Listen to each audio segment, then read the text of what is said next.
Hey everybody, I'm back with another video, Beginners into Winners. And the last video we talked about 1 Timothy 6:10. I'm just going to read that for you if you hadn't read it yet, and just kind of explain what I think it means. It says, "For the love of money is the root of all evil."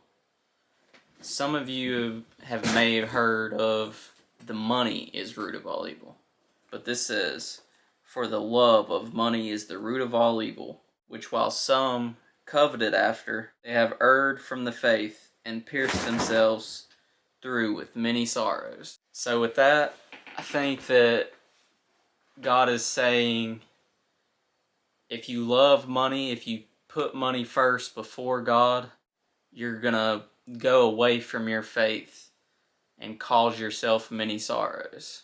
I'm not saying all rich people, but nowadays, when you think about rich people, they're evil or greedy or want more money and more money. And some people put their money to use and give to charity, help out with people in need, build places for people to live. So with that, I think God is saying not to love money so much so that we put it first before Him. It's not saying that we can't be rich. As long as we put Him first, we can prosper, we can make money investing, we can find a new job that helps us out with the bills and allows us to save more money. And with that, I think that if we put God first, any of us can be rich. If we want to be rich and greedy, then we're going to have sorrows. Things might happen and you're wondering why. Well, for me, I have what I need, and I want to start putting God first. I'm not perfect. I still sin. With God in the picture and putting Him first, nothing is impossible. With that, I want to look at another verse. It's the third epistle. I'm not really sure how to pronounce that, of John 2-4. If you would look at that, and then I'll cover it in the next video. If you like any of these videos, subscribe. I'll put my link in the description for my Instagram that you can follow, my Robinhood, my Weeble, the Acorns I was talking about. Today we're going to be talking about averaging down and what it exactly means to average down.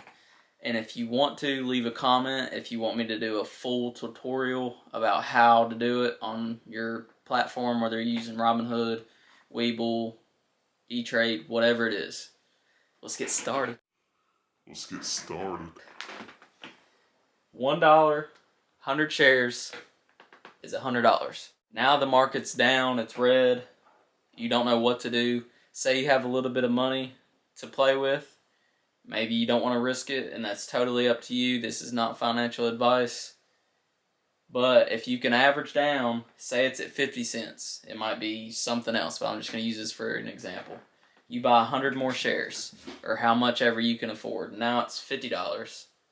And now you have a total of $150 invested, 200 shares at 75 cents. You're probably wondering how I got that 75 cents. You take $150, divide that by the 200 shares, and you'll get 75 cents. You can do it in your calculator and see if that's right. That's what I like to do. That way you can average down, say instead of $1 that it has to get to for you to just break even, now it just has to get to 75 cents. And once it gets to $1, instead of breaking even, you'll have 100 extra shares that will allow you to make profit. A lot of this may be confusing thinking about it and just watching this video, but once you do it and see it on your phone or on your computer, you'll see what I'm talking about. And then you'll realize maybe I need to start doing that instead of doing nothing at all. Or you can just let it ride out. Or if you don't have the money to do it, then you can just leave it, let it ride. Just be patient. Don't be scared to hold on to shares.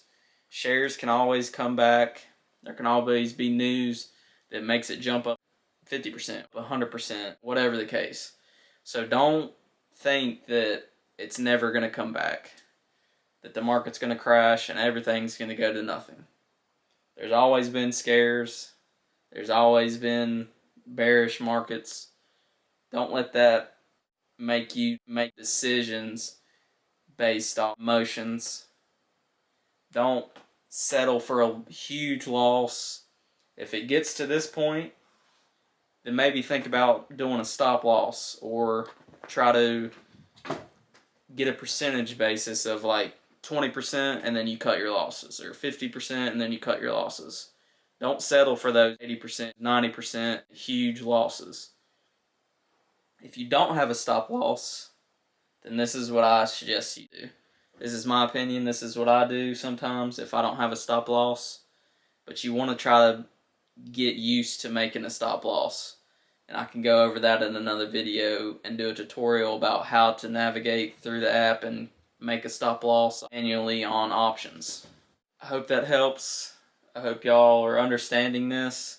And if not, just leave a comment, or you can DM me at my Instagram. Subscribe, hit that like button, and I'll be back in another one. God bless.